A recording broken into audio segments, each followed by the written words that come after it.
Good morning. Welcome to Deacon Jodi Daily. I'm so glad you joined me today. And once again, I ask you a favor, and that is if you like these reflections and are benefiting from them, share them so others can benefit likewise. I also, if you haven't really subscribed to my YouTube page, I'd appreciate it if you do that. It's Deacon Jodi YouTube page, Deacon Jodi Moscona. And if you would follow my Facebook page, the Deacon Jodi Moscona Facebook page. Many of you have followed my Jodi Moscona Facebook page, but that's not the page that I'm doing the scriptural reflections on. I'm doing them on the Deacon Jodi page, and then I share it to Saint Teresa. So today we're looking at Romans. We continue through Romans through the eyes of Paul. And this is chapter 13, 8 through 10.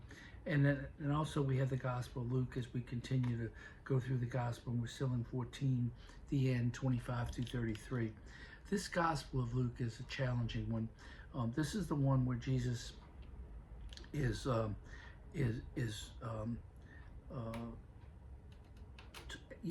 he says, if anyone comes to me without hating his father and mother, wife and children, brothers and sisters, even his own life, he cannot be my disciple. What is Jesus saying?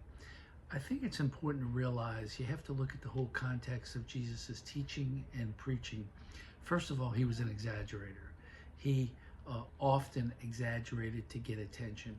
Second, he uses metaphors. So we hear him say things like, if your eye causes you to sin, cut it out. If your arm, cut it off.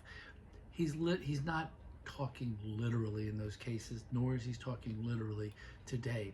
But even though it's a metaphor, we can't lose the message, because he goes further to say, you have to, whoever does not carry his own cross and come after me cannot be my disciple. So what he's saying, he's got two messages here.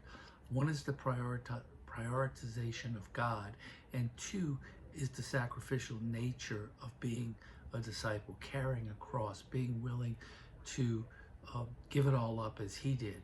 So how does that reflected in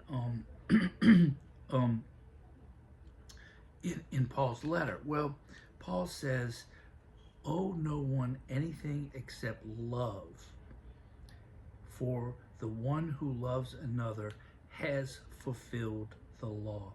He names some of the commandments, and then basically says, love your neighbor, and that fulfills the commandments. And so today we have the joining of these two messages. The one where Paul is explaining in a backhanded way what Jesus is teaching to the crowds that are following him as he travels. So what are we talking about? First of all, a little story, and often I'll tell you these little stories. So I'm doing marriage prep with a couple, and the boy, the guy, the young man, although he went to Catholic school, at one point tells me that he's an atheist. Now, when you're doing marriage prep, you fill out this inventory. It's kind of like a discussion starter. It's all these questions and issues that these couples should be talking about, and if the answers come out the way they show that they haven't been talking about it, it stimulates conversation, and that's the facilitator's job to get those conversations going. So remember, he is an atheist. So we get to the script, the part of the focus, which is about spirituality and going to church and stuff like that, and he announces to me, he stops me, he says, just want to tell you that all you have to do is follow the commandments. That's all you have to do. You have to worry about religion or any of that kind of stuff. Well, I knew immediately, as you just gathered, he's busted, because he already told me he's an atheist. And if you know the 10 Commandments, what is the very first one? Love the Lord with all your heart and all your soul. So I knew he was busted. He didn't know he was busted. We proceeded. So a little while later, I said, you told me all you had to do was follow the commandments. What is the first one?